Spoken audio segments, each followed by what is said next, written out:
The lecture hall was unusually quiet that morning, a heavy silence that pressed against the walls and made every small movement feel louder than it should have been. The slow scrape of white chalk against the blackboard echoed as the professor filled the space with symbols, numbers, and dense notation written with deliberate confidence. When he finally stepped back, the equation stretched across nearly the entire board, complex and excessive by design. Several students leaned forward with curiosity while others exchanged uneasy glances filled with doubt. The professor smiled faintly, not with encouragement, but with a subtle sense of control. He announced casually that even graduate students struggled with this problem for days. His eyes drifted slowly across the room before settling on a quiet black student seated in the middle row, someone who rarely drew attention to himself. The student had barely spoken since the semester began, always present but never highlighted. With a faint smirk, the professor suggested that no one in the room could solve the equation.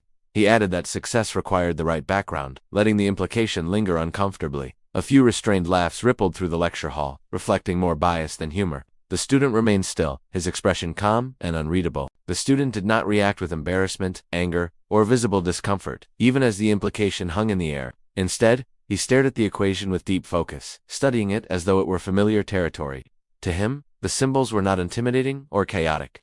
They resembled a language he had spoken quietly and fluently for years. While others saw an impossible challenge, he saw patterns and structure. What no one realized was that the equation was not a trap for him, but an invitation. Silence had been his companion long before this lecture hall moment ever existed. As a child, he was often the quiet one, finishing assignments early and filling notebook margins with calculations. Teachers praised his discipline and behavior, but rarely challenged his intellect. When he asked deeper questions, they were often simplified or dismissed entirely. Complexity, he learned early, was not expected from him.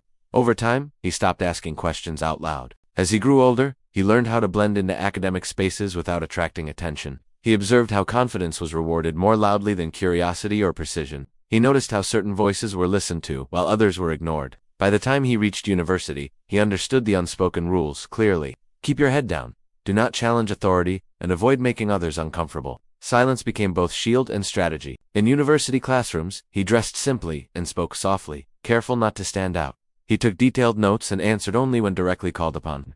He never tried to dominate discussions or impress professors. Letting others underestimate him felt easier than constantly proving himself. The professor certainly underestimated him without hesitation. To the professor, intelligence followed patterns this student did not fit. What the professor never saw were the countless nights spent studying alone under dim lights.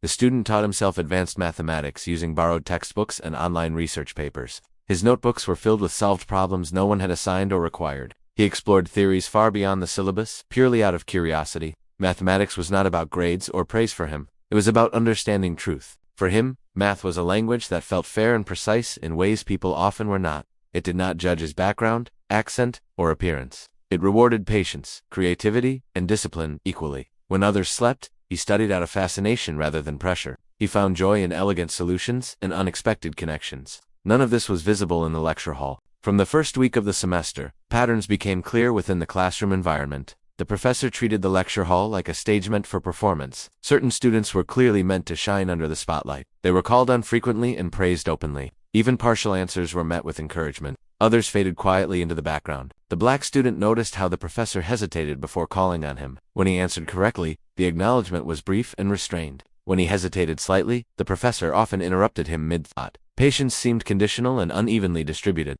Over time, the student stopped raising his hand altogether. Silence brought less scrutiny. Classmates absorbed the professor's cues without conscious awareness. Some assumed the student struggled academically. Others believed he lacked interest or motivation. No one imagined he understood the subject deeply. Assumptions filled the space where curiosity could have existed. The student observed quietly, without resentment.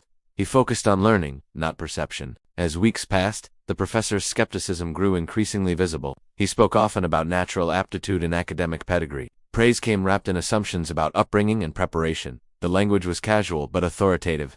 Doubt was presented as fact rather than opinion. The student listened without reaction. He had heard similar language many times before, in different forms. It was rarely delivered with open hostility. It was usually disguised as experience or logic. What frustrated him was not doubt itself. It was how casually it was expressed. Still, he remained composed. He completed every assignment thoroughly and thoughtfully. Often, he explored multiple solutions, but submitted only what was required. His curiosity extended far beyond grades or evaluation. Mathematics did not need an audience for him. It did not require applause. It simply required honesty. The turning point arrived on a day that felt different from the start. The professor entered the room energized and unusually theatrical. He spoke about limits and pushing minds beyond comfort. With dramatic flair, he wrote the equation across the board. It was not part of the syllabus or any exam. The professor explained the equation's reputation with pride. He described how it had challenged advanced students for years. The room grew tense as students realized this was no routine exercise. Then his gaze settled on the quiet student once again. He suggested it would be a valuable learning experience. The implication was unmistakable. The chalk dust settled as the class waited in silence. Many expected discomfort or embarrassment. The student stood slowly, calm, rather than defiant. He asked one respectful question about alternative methods. The professor waved him forward, clearly amused. In his mind, the outcome was already decided. As the student approached the board, his expression showed recognition rather than fear. The symbols felt familiar and almost welcoming. He picked up the chalk without hesitation. Several students leaned forward with curiosity. The professor crossed his arms, still smiling. The balance of power began to shift. The student paused before writing, studying the equation deeply. He began slowly, choosing an unconventional approach. Chalk moved steadily and confidently. Minutes passed as the room remained silent. The precision of his method became undeniable. Something unexpected was unfolding. The professor stepped closer, watching carefully. His smile faded as the logic developed clearly. The approach was advanced and exact. It was not what he had anticipated. Students whispered as they recognized higher-level concepts. Doubt turned into attention. Each line built upon the last with discipline and clarity. There was no panic or guessing. The solution formed naturally and elegantly. The professor searched for mistakes that did not exist. His posture shifted subtly. The room felt suspended in realization. When the student finished, he stepped back quietly. He handed the chalk to the professor without explanation. He returned to his seat without seeking recognition. The board now held a complete solution. Silence filled the lecture hall once more. This silence felt heavy and honest. The professor stood frozen, staring at the board.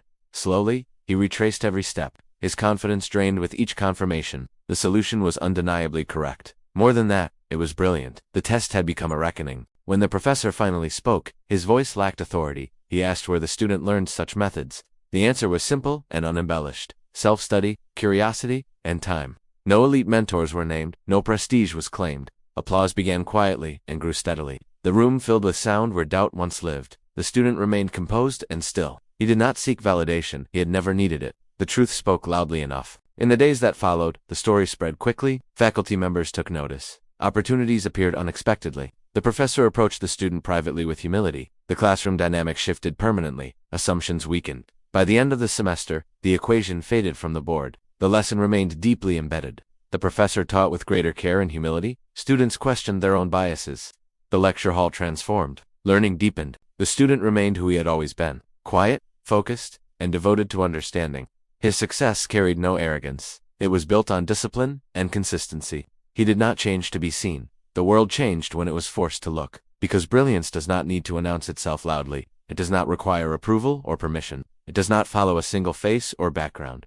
Silence is not ignorance. Intelligence has no fixed limits. And doubt always collapses when truth stands firm.